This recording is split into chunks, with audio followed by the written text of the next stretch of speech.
হাই friends, পুনৰ এটা job update ভিডিঅ'লৈ আপোনালোক সকলোকে স্বাগতম জনাইছোঁ। পুনৰ কেইটামান নতুন প্ৰাইভেট জবৰ আপডেট লৈ আহিছোঁ, গতিকে ভিডিঅ'টো কোনো স্কিপ নকৰাকৈ শেষলৈকে চাই থাকিব। তাৰ বাবে আপোনালোকে আহিব লাগিব গুগল বা আপোনালোকৰ ক্ৰমত। ইয়াতে আহি আপোনালোকে টাইপ কৰিব লাগিব assam job career.in বুলি সাৰ্চ কৰিব লাগিব। সাৰ্চ কৰাৰ লগে লগে আমাৰ যোনটো ৱেবছাইট আছে জবৰ আপডেটসমূহ আপোনালোকক দি থাকোঁ, সেই ৱেবছাইটটো এনেদৰে আহি যাব। ইয়াতে আপোনালোকে যোনটো ফাৰ্ষ্ট লাইনত দেখিছে তাতে আপোনালোকে ক্লিক কৰি পেলাই আপোনালোকে আমাৰ ৱেবছাইটত আহিব পাৰিব। ৱেবছাইটত আহি তো ইয়াতে সকলোবোৰ জব আপডেট পাই যাব। প্ৰাইভেট জবৰ সকলোখিনি জবেই ইয়াত আপডেট দিয়া হৈছে। আজি আপোনালোকৰ কাৰণে লৈ আহিছোঁ private job in Assam 2026 SBI bank recruitment online apply. তো SBI বেংকৰ ফালৰ পৰা বহুকেইটা ভাল পোষ্ট মুকলি কৰিছে। ইয়াৰ লগতে বহুকেইটা ভাল প্ৰাইভেট জবৰ পোষ্ট মুকলি কৰিছে। যিসকলে এটা ভাল প্ৰাইভেট জব বিচাৰি আছে, আজি এই ভিডিঅ'টো তেওঁলোকৰ কাৰণে। আপোনালোকে যদি আগ্ৰহী হয় এই পোষ্টসমূহৰ কাৰণে আবেদন কৰি ল'ব পাৰিব। আজি 1 নম্বৰ পোষ্টটো মুকলি কৰা হৈছে SBI স্পেচিয়েলিষ্ট অফিচাৰ ৰিক্ৰুইটমেণ্ট। তো পোষ্টটো মুকলি কৰিছে SBI বেংকৰ ফালৰ পৰা স্পেচিয়েলিষ্ট অফিচাৰৰ বিভাগত। প্ৰথম পোষ্টটো মুকলি কৰিছে এছিষ্টেণ্ট মেনেজাৰৰ বিভাগত। ইয়াতে টোটেল 20টা পোষ্ট মুকলি কৰিছে আৰু দৰমহাটো আপোনালোকক দিয়া হ'ব 39,880 টকাৰ পৰা 85,920 ৰুপিছলৈকে, মানে 85,920 টকালৈকে আপোনালোকে চেলাৰী পাই যাব। ইয়াৰ লগতে গেট পে থাকিব 2,2300 এনেকৈ আপোনালোকৰ গেট পে থাকিব। এজ লিমিট বিচৰা হৈছে মিনিমাম 25 ইয়াৰ্ছ 25 বছৰ আৰু মেক্সিমাম 32 বছৰ। শিক্ষাগত অৰ্হতা এই পোষ্টটোৰ কাৰণে মেণ্ডেটৰী হ'ব লাগিব গ্ৰেজুৱেট কৰাসকলে আবেদন কৰিব পাৰিব। মেণ্ডেটৰী ইয়াতে যিকেইটা শিক্ষাগত অৰ্হতা মেনশ্যন কৰিছে, এই শিক্ষাগত অৰ্হতাকেইটা যাৰ আছে তেওঁলোকেহে আবেদন কৰিব পাৰিব। তো graduate with degree in law অৰ ল graduate from A recognised university in India. তো এই শিক্ষাগত অৰ্হতাটো ইয়াতে যিটো মেনশ্যন কৰিছে, এই শিক্ষাগত অৰ্হতাটো আপোনালোকৰ থাকিব লাগিব বাধ্যতামূলক। ইয়াৰ লগতে যিসকলে 5 বছৰ ইণ্টাৰগ্ৰেড ল কোৰ্চ কৰিলে, তো যিসকলে এই কোৰ্চটো কৰিলে তো তেওঁলোকক প্ৰিফাৰেঞ্চ দিয়া হ'ব। ইয়াৰ লগতে এক্সপিৰিয়েঞ্চ বিচৰা হৈছে। এই পোষ্টটোৰ কাৰণে 2 বছৰকৈ এক্সপিৰিয়েঞ্চ বিচৰা হৈছে এডভকেটৰ ওপৰত। ইয়াৰ লগতে 2 বছৰ এক্সপিৰিয়েঞ্চ বিচাৰিছে ল অফিচাৰ আৰু লিগেল ডিপাৰ্টমেণ্ট চেডিল কমাৰ্চিয়েল বেংকত কাম কৰা। আৰু ইয়াৰ লগতে 2 বছৰ কম্বাইন এক্সপিৰিয়েঞ্চ বিচৰা হৈছে আপোনালোকৰ এডভকেট ল officer legal department schedule commercial বেংকত কাম কৰা। তো এইখিনি আপোনালোকৰ এক্সপিৰিয়েঞ্চ বিচৰা হৈছে। যিসকল ইলিজিবল হয় তেওঁলোকে আবেদন কৰি ল'ব। ছেকেণ্ড পোষ্টটো মুকলি কৰা হৈছে ডেপুটি মেনেজাৰৰ বিভাগত 29টা পোষ্ট। ইয়াৰ কাৰণে আপোনালোকক চেলাৰী দিয়া হ'ব 64,820 টকাৰ পৰা 93,960 টকাৰ ভিতৰত। এজ লিমিট এই পোষ্টটোৰ কাৰণে মিনিমাম 25 ইয়াৰ্ছ বিচৰা হৈছে আৰু মেক্সিমাম 35 ইয়াৰ্ছ বিচাৰিছে। শিক্ষাগত অৰ্হতা এই পোষ্টটোৰ কাৰণে গ্ৰেজুৱেট ডিগ্ৰী ল গ্ৰেজুৱেট বিচৰা হৈছে। ইয়াৰ লগতে ছেম ওপৰৰ পোষ্টটোৰ নিচিনাকৈ 5 বছৰ ল কোৰ্চ কৰাখিনিয়ে প্ৰিফাৰেঞ্চ পাই যাব। আৰু ইয়াৰ লগতে এক্সপিৰিয়েঞ্চ এই পোষ্টটোত বিচৰা হৈছে 4 বছৰ এক্সপিৰিয়েঞ্চ। ইয়াৰ লগতে 4 বছৰ ল অফিচাৰ লিগেল ডিপাৰ্টমেণ্টত বিচাৰিছে আৰু 4 বছৰ ল officer legal department schedule commercial বেংকত কাম কৰা 4 বছৰকৈ এক্সপিৰিয়েঞ্চ বিচৰা হৈছে। ইয়াৰ লগতে এজ ইলেক্সিবল পাই যাব। যিসকল কেণ্ডিডেটে পোষ্টটোৰ কাৰণে আবেদন কৰিম বুলি ভাবিছে তো তেওঁলোকে এজ ইলেক্সিবলো পাই যাব। কেটেগৰী ৱাইজ SC ST সকলে 5 বছৰকৈ ৰিলেক্সিবল পাব। ইয়াৰ লগতে OBC সকলে 3 বছৰকৈ পাব। PWBD আণ্ডাৰ ৰিজাৰ্ভ সকলে 10 বছৰ, PWBD OBC সকলে 13 বছৰ আৰু PWBD SC বা ST সকলে 15 বছৰকৈ এজ ইলেকশ্যন পাই যাব। তো এই চিলেকশ্যনখিনি ধুনীয়াকৈ চাই ল'ব ইয়াতে। আৰু এই পোষ্টটো আবেদন কৰাৰ বাবদ আপোনালোকে অনলাইন যোগে ফিজ পে'মেণ্ট কৰিব লাগিব। তো জেনেৰেল EWC আৰু OBC সকলে 750 টকা এটা ফিজ পে' কৰি জবটোৰ কাৰণে আবেদন কৰিব লাগিব। আৰু যোনসকল SC ST বা PWD কেণ্ডিডেট তেওঁলোকে কোনো ধৰণৰ এপ্লিকেশ্যন ফিজ পে' কৰিব নালাগে, ফ্ৰীকৈ আবেদন কৰিব পাৰিব। পে'মেণ্ট মেথডটো হৈছে অনলাইন যোগে আপোনালোকে পে'মেণ্ট কৰিব পাৰিব। Debit card, credit card, internet banking. তো এইকেইটা মাধ্যমেৰে আপোনালোকে অনলাইন যোগে এই পে'মেণ্টটো পে' কৰি এপ্লিকেশ্যন ফিজটো পে' কৰি পোষ্টটোৰ কাৰণে আবেদন কৰি ল'ব পাৰিব। ইয়াৰ কাৰণে সিলেকশন প্ৰসিডিউৰটো মেনশন কৰি দিয়া হৈছে এই পোষ্টৰ কাৰণে কেনেকৈ আপোনালোকক সিলেক্ট কৰা হ'ব তো প্ৰথম প্ৰসেছটো হৈছে অনলাইন ৰিটেন টেষ্ট তাৰ পিছতে আপোনালোকক লোৱা হ'ব ইন্টাৰভিউ অনলাইন ৰিটেন এক্সামিনেশ্যন যেটো লোৱা হ'ব ইয়াতে ভাগ আছে তিনটাকৈ প্ৰথম ভাগটো হৈছে আপোনালোকৰ অবজেক্টিভ টাইপ তাৰ পিছতে আছে ডেসক্ৰিপটিভ টাইপ টেষ্ট তো দুটা টেষ্ট আপোনালোকক লোৱা হ'ব প্ৰথম যোনটো অবজেক্টিভ টাইপ টেষ্ট সেই টেষ্টটো আপোনালোকৰ ইয়াতে কেনেকুৱা ধৰণৰ সাবজেক্ট কভাৰ কিমানখিনি কোৱেশ্চন আহিব বা কিমান ম্যাক্সিমাম মাৰ্ক আপোনালোকে পাব লাগিব টাইম কিমান সময় পাব ইয়াতে গুটেখিনি একটা চাৰ্ট বনাই দিয়া হৈছে এখন তাতে আপোনালোকে গুটেখিনি ভালদৰে চাই ল'ব অবজেক্টিভ টাইপত টেষ্ট আপোনালোকৰ 50 মাৰ্কস থাকিব ম্যাক্সিমাম আৰু সেকেন্ডটো আপোনালোকে 50 মাৰ্ক ম্যাক্সিমাম পাব লাগিব ইয়াৰ পিছতে যেটো সেকেন্ড টেষ্টৰ কাৰণে কেনেকুৱা ধৰণৰ কি আহিব কোৱেশ্চন আৰু কেনেকুৱা সাবজেক্ট ওপৰত আপোনালোকক এই কোৱেশ্চনখিনি মানে দিয়া হ'ব কেনেকুৱা সাবজেক্টৰ ওপৰত কেনেকুৱা ধৰণৰ কোৱেশ্চনৰ ওপৰত তো গুটেখিনি এটা মেনশন কৰি দিয়া হৈছে ভালদৰে চাই ল'ব চাই পেলাই আপোনালোকে প্ৰিপাৰেচন কৰিব এই দুইটা টেষ্টত পাস কৰাৰ পিছত আপোনালোকক ইন্টাৰভিউ লোৱা হ'ব আৰু ইন্টাৰভিউত যদি আপোনালোকে পাস কৰে এই পোষ্টটো কৰি থাকিব পাৰিব এতিয়া আপোনালোকে পোষ্টৰ কাৰণে কেনেকৈ আবেদন কৰিব পাৰিব মই আপোনালোকক এই ভিডিঅ'টোতে দেখাই দিম ভিডিঅ'টো কোনো স্কিপ নকৰাকৈ শেষলৈকে চাই যাব ইয়াৰ আগতে কেইটামান ইম্পৰ্টেন্ট ডেট আপোনালোকক জনাই দিও ইয়াৰ অনলাইন এপ্লিকেশন ফিজ যেটো ডেট 24 জুনলৈকে দিয়া আছে মানে 24 জুনৰ পৰা আৰম্ভ কৰিছে এপ্লাই ডেটটো আৰু লাষ্ট ডেটটো আছে 14 জুলাইলৈকে তো 14 জুলাইলৈকে অনলাইন পেমেন্ট বা আপোনালোকৰ এপ্লাই মোডটো 14 জুলাইলৈকে থাকিব লাষ্ট ডেট তো এপ্লাই কৰিবৰ কাৰণে এটা যোনটো online application form click heart click কৰি আবেদন কৰিব পাৰিব আৰু ইয়াৰ যোনটো এডভাৰটাইজমেন্ট ডিটেইলছ সেইটো যদি আপোনালোকে চাব বিচাৰে ভিডিঅ'ৰ ডেসক্ৰিপচনত লিংকসমূহ দিয়া থাকিব তাতে আপোনালোকে ক্লিক কৰি এডভাৰটাইজমেন্ট ডিটেইলছ লগতে এপ্লাই কৰি ল'ব পাৰিব আৰু অফিচিয়েল ৱেবছাইটতো ভিজিট কৰিব পাৰিব যেতিয়া আপোনালোকে অনলাইন এপ্লিকেশন লিংকটোত ক্লিক কৰিব ক্লিক কৰাৰ লগে লগে আপোনালোকৰ সন্মুখত এনেদৰে এটা ইন্টাৰফেস আহিব ইয়াতে যিসকল নতুন ক্যান্ডিডেট জবটোৰ বিষয়তে গুটেখিনি পাই যাব আৰু যিসকল নতুন ক্যান্ডিডেট তেওঁলোকে সাইডতে দেখিছে click here for new registration তো যিসকল নতুনকৈ আবেদন কৰিব যিসকলে তেওঁলোকে ক্লিক হিয়াৰ ফৰ নিউ ৰেজিষ্ট্ৰেচনত ক্লিক কৰিব তাতে আপোনালোকে প্ৰথম ৰেজিষ্ট্ৰেচন কৰিব লাগিব আৰু যিসকলৰ অলৰেডি এই পোৰ্টেলটোত লগইন কৰা আছে তো তেওঁলোকে login for already register candidate তো যিসকল অলৰেডি ৰেজিষ্টাৰ কৰা আছে তেওঁলোকে লগইনত ক্লিক কৰি তেওঁলোকৰ এপ্লিকেশন আইডি আৰু পাছৱৰ্ডটো দি লগইন কৰি জবটোৰ কাৰণে আবেদন কৰি ল'ব পাৰিব তো যেতিয়া আপোনালোকে ক্লিক হিয়াৰ ফৰ নিউ ৰেজিষ্ট্ৰেচনত ক্লিক কৰিব ক্লিক কৰাৰ লগে লগে আপোনালোকৰ সন্মুখত এনেদৰে এটা ইন্টাৰফেস খোল খাব ইয়াতে প্ৰথম বেসিক ইনফৰমেশন তাৰ পিছত ফটো এণ্ড সিগনেচাৰটো আপলোড কৰিব লাগিব তাৰ পিছতে আপোনালোকৰ ডিটেইলছ সমূহ ভৰাব লাগিব ইয়াৰ পিছতে প্ৰিভিউ ধুনীয়াকৈ আপোনালোকে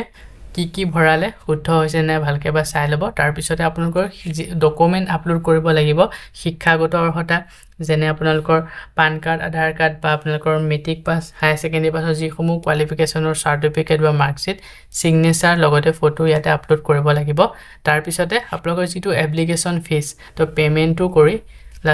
লাষ্টত আপোনালোকে পেমেন্টটো কৰি এই জবটোৰ কাৰণে আবেদন কৰি ল'ব পাৰিব তো এটা বেসিক ইনফৰমেশনখিনি চাই পেলাই আপোনালোকে ভৰাই ল'ব ভৰাই ৰেজিষ্ট্ৰেচন কৰি ল'ব তো এনেদৰে আপোনালোকে এই পোষ্টটোৰ কাৰণে আবেদন কৰি ল'ব পাৰিব যিসকল আগ্ৰহী হয় অতি সোনকালে আবেদন কৰি ল'ব সো বন্ধু-বান্ধৱীসকল এইখিনিতে আপোনালোকৰ কাৰণে এটা সৰু ৰিকুৱেষ্ট যদি আপুনি আমাৰ চেনেলত নতুনকৈ আহিছে চেনেলটো সাবস্ক্ৰাইব কৰি ৰাখিবলৈ একেবাৰে নেপাহৰিব আৰু ভিডিঅটো যদি চাই ভাল পায় ভিডিঅটো লাইক শেয়াৰ কৰি দিব মই আপোনালোকৰ কাৰণে যিসমূহ পোষ্ট লৈ আহো এই পোষ্টসমূহ আবেদন কৰা বাবদ আপোনালোকক যদি এপ্লিকেশন ফিজ বা ইন্টাৰভিউ নামত ধন দাবী কৰা হয় 1 টকাও পে নকৰিব ইয়াৰ পিছতে নেক্সট 2 নম্বৰ পোষ্টটো মুকলি কৰা হৈছে IIT গুৱাহাটী ৰিক্ৰুটমেন্ট তো পোষ্টটো মুকলি কৰা হৈছে গুৱাহাটী IIT ফালৰ পৰা কম্পিউটাৰ ট্ৰেইনাৰৰ বিভাগত পোষ্ট মুকলি কৰিছে 6টা পোষ্ট টেম্পৰাৰী পোষ্ট হয় ডিউৰেচন 1 ইয়াৰ 1 বছৰৰ কাৰণে পোষ্ট কেটা মুকলি কৰা হৈছে Salary আপোনালোকক 18000 টকা দিয়া হ'ব প্ৰতি মাহে 18000 টকাকৈ দৰমহা পাই যাব আৰু এই পোষ্টটো কাৰণে শিক্ষাগত অৰ্হতা বিচৰা হৈছে polytechnic diploma computer science and engineering IT EEE টিপুলি ECE electronic from recognised university বা ইনষ্টিটিউট তো এইখিনি শিক্ষাগত অৰ্হতা এই পোষ্টটোৰ কাৰণে বিচৰা হৈছে এজ লিমিট 18 পৰা 25 বছৰলৈকে যিসকল কেণ্ডিডেট আছে তেওঁলোকে আবেদন কৰি ল'ব পাৰিব তো পোষ্টটোৰ কাৰণে আবেদন কেনেকৈ কৰিব পাৰিব মই ভিডিঅ'টো দেখাই দিম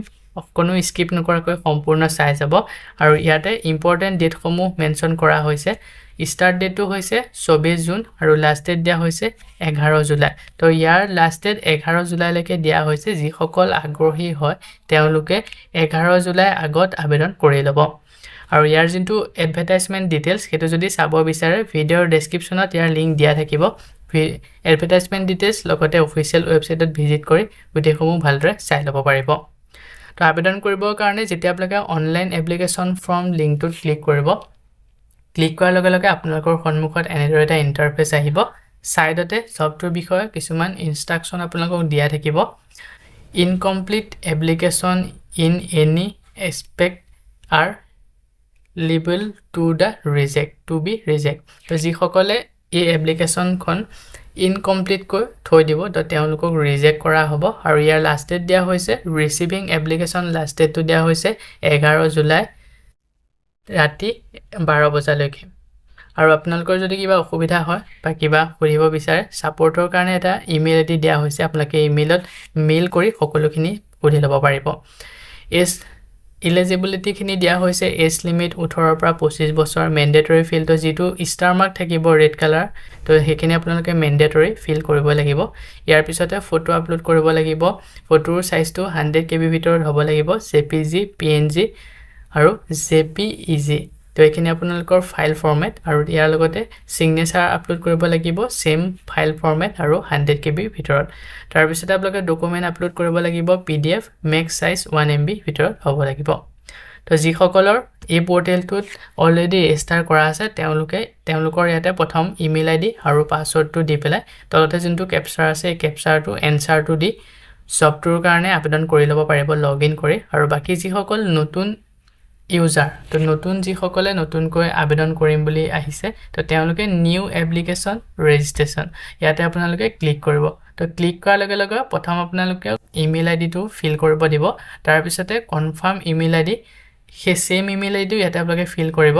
তাৰ পিছতে আপোনালোকৰ ফোন নম্বৰটো ফিল কৰিব এই সাইডতে দেখিছে ৰেড মাৰ্কৰ ষ্টাৰ মাৰ্ক আছে তো ষ্টাৰ মাৰ্ক যোনকেইটা ৰেড আছে তো সেইকেইটা ভৰাবই লাগিব মেন্ডেটৰি তাৰ পিছতে আপোনালোকৰ ডেট অফ বাৰ্থ এতে ফিল কৰিব তাৰ পিছতে ভেৰিফিকেশ্যন কোডটো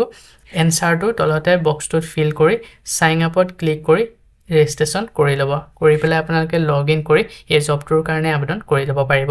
তো এনেদৰে আপোনালোকে এই পোষ্টটোৰ কাৰণে আবেদন কৰি ল'ব যিসকল আগ্ৰহী হয় পোষ্টটো যদি শৰ্ট লিষ্টেড হয় আপোনালোকক ইন্টাৰভিউৰ কাৰণে যোগাযোগ কৰা হ'ব ইয়াৰ পিছতে নেক্সট 3 নম্বৰ পোষ্টটো মুকলি কৰা হৈছে এনটিপিসি কেমিষ্ট ৰিক্ৰুটমেন্ট পোষ্টটো মুকলি কৰা হৈছে এনটিপিসি ফালৰ পৰা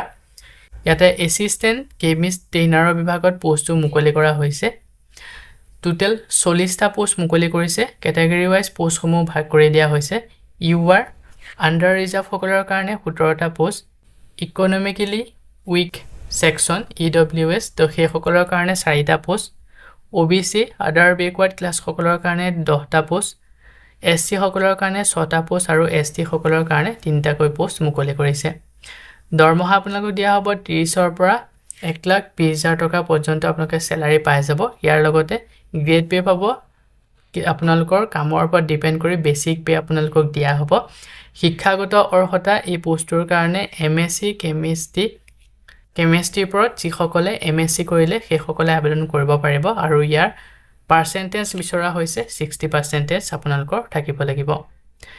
আপাৰ এজ লিমিট 27 ইয়াৰ্স তো যিসকলৰ age limit upper age limit 27 ইয়াৰ্সলৈকে বিচৰা হৈছে তো তেওঁলোকে এপ্লাই কৰিব পাৰিব আৰু এজ ৰিলেক্সেবল ৰিজাৰ্ভ ক্যান্ডিডেট সকলে ৰিজাৰ্ভ ক্যাটাগৰী ক্যান্ডিডেট সকলে এজ ৰিলেক্সন পাই যাব এই পোষ্টটো আবেদন কৰাৰ বাবে আপোনালোকে এটা এপ্লিকেশ্যন ফিজ পে কৰিব লাগিব যেটো নন ৰিফান্ডেবল আপোনালোকে ফিজ এটা পে কৰিব লাগিব এটা মেনশন কৰি দিয়া হৈছে জেনেৰেল ইডব্লিউএছ ওবিসি ক্যাটাগৰী সকলে 500 টকাকৈ এটা নন ৰিফান্ডেবল ৰেজিষ্ট্ৰেচন ফিজ পে কৰি জবটোৰ কাৰণে আবেদন কৰিব লাগিব বাকি যি সকল এসসি এসটি পিডব্লিউবিডি এক্সএসএম ক্যাটাগৰী বা ফিমেল ক্যান্ডিডেট তো সেই সকলে কোনো ধৰণৰ এপ্লিকেশন ফিজ পে কৰিব নালাগে ফ্ৰীকৈ আবেদন কৰিব পাৰিব পোষ্টৰ কাৰণে আবেদন কৰিব কেনেকৈ মই ভিডিওটো দেখাই দিম চাই যাব অনলাইন এপ্লিকেশন ফৰ্মত ক্লিক কৰি আপোনালোকে জবটোৰ কাৰণে আবেদন কৰি ল'ব পাৰিব বা এডভাৰটাইজমেন্ট ডিটেইলছ অফিচিয়েল ৱেবছাইটত যদি ভিজিট কৰিব বিচাৰে ভিডিওৰ তলৰ ডেসক্ৰিপচনত গৈ আপোনালোকে লিংকসমূহত ভিজিট কৰি ল'ব ইয়াৰ লাষ্ট ডেট দিয়া হৈছে 10 জুলাই লৈকে পোষ্টটো যদি শৰ্ট লিস্টেড হয় আপোনালোকক ইন্টাৰভিউৰ কাৰণে যোগাযোগ কৰা হ'ব তো যেতিয়া আপোনালোকে এই লিংকটোত ক্লিক কৰিব ক্লিক কৰাৰ লগে লগে আপোনালোকৰ সন্মুখত এনেদৰে এটা ইন্টাৰফেস আহিব ইয়াতে যি সকল নতুন ক্যান্ডিডেট তেওঁলোকে ওপৰতে দেখিছে ৰেজিষ্টাৰ বুলি অপচন আছে ৰেজিষ্টাৰত ক্লিক কৰি জবটোৰ কাৰণে প্ৰথম ৰেজিষ্টাৰ কৰিব লাগিব ৰেজিষ্টাৰ কৰাৰ পিছত আপোনালোকে জবটোৰ কাৰণে লগইন কৰি পোষ্টৰ কাৰণে আবেদন কৰি ল'ব পাৰিব তো ৰেজিষ্টাৰত আপোনালোকৰ প্ৰথম অপচনটো হৈছে ভেৰিফাই আধাৰ তো আপোনালোকৰ আধাৰ কাৰ্ড দি এপ্লাই কৰিব লাগিব তাৰ পিছতে ফিল ডিটেইলছ তো আপোনালোকৰ যিসমূহ বেসিক ডিটেইলছ সেই ডিটেইলছসমূহ ভৰাব লাগিব আৰু ভেৰিফাই ওটিপি তো এটা ওটিপি আহিব সেই ওটিপিটো আপোনালোকে ভেৰিফাই কৰিব লাগিব প্ৰথম আপোনালোকৰ ক্যান্ডিডেটজনৰ নেমৰ টাইটেলটো এটা প্ৰথম সিলেক্ট কৰিব লাগিব তাৰ পিছতে ফাৰ্ষ্ট নেম তাৰ পিছতে লাষ্ট নেম ইয়াৰ পিছতে আহিলা আপোনালোকৰ জেন্ডাৰটো ফিল কৰিব তাৰ পিছতে ডেট অফ বাৰ্থটো এটা ফিল কৰি দিব ইয়াৰ পিছতে ক্যান্ডিডেটজনৰ আধাৰ কাৰ্ডৰ নম্বৰটো এটা ফিল কৰিব আৰু কনফাৰ্ম ক্যান্ডিডেট আধাৰ নম্বৰটো আপোনালোকৰ যেটো আধাৰ নম্বৰ সেই নম্বৰটো পুনৰ এই ঘৰটোত ফিল কৰিব লাগিব ইয়াৰ পিছতে ভেৰিফাই আধাৰত ক্লিক কৰি আপোনালোকে ৰেজিষ্টাৰ কৰা হৈ যাব ভেৰিফাই কৰাৰ লগে লগে আপোনালোকৰ এটা ওটিপি আহিব সেই ওটিপিটো ইয়াতে ফিল কৰি ভেৰিফাই কৰি ল'ব এনেদৰে আপোনালোকে ৰেজিষ্টাৰ কৰি ল'ব কৰি আপোনালোকে লগইন কৰি জবটোৰ কাৰণে আবেদন কৰি ল'ব পাৰিব তো এনেদৰে আপোনালোকে পোষ্টৰ কাৰণে আবেদন কৰি ল'ব যিসকল আগ্ৰহী হয় অতি সোনকালে আবেদন কৰি ল'ব 10 জুলাইলৈকে ইয়াৰ লাষ্ট ডেট দিয়া হৈছে সো বন্ধু বান্ধৱীসকল এইকেইটা আছিল আজি আপোনালোকৰ কাৰণে লৈ আহা প্ৰাইভেট জবৰ আপডেট আশা কৰো ভিডিওটো চাই আপোনালোকে উপকৃত হ'ব ভিডিওটো চাই যদি ভাল পায় ভিডিওটো লাইক আৰু শেয়াৰ কৰি দিবলৈ একেবাৰে নেপাহৰিব আমাৰ চেনেলত যদি প্ৰথমবাৰ ভিজিট কৰিছে চেনেলটো সাবস্ক্ৰাইব কৰি কাষতে থকা বেল আইকনটো প্ৰেছ কৰি অল কৰি ৰাখিব আমাৰ চেনেলৰ এনে ধৰণৰ আহিবলগীয়া প্ৰাইভেট জব আপডেটৰ নটিফিকেশনসমূহ প্ৰতিদিনে পাই থাকিবৰ কাৰণে আজিলৈ মানে পুনৰ এটা জব আপডেট ভিডিওৰ সৈতে লগ পাম অহাকালিলৈ আৰু আপোনালোকে যদি জব কেটাৰ কাৰণে আবেদন কৰিব বিচাৰে বা ইয়াৰ অফিচিয়েল ৱেবছাইট এডভাৰটাইজমেন্ট চাব বিচাৰে ভিডিওৰ ডেসক্ৰিপচনত গোটেই লিংকসমূহ দিয়া থাকিব তাতে গৈ ভালদৰে চাই ল'ব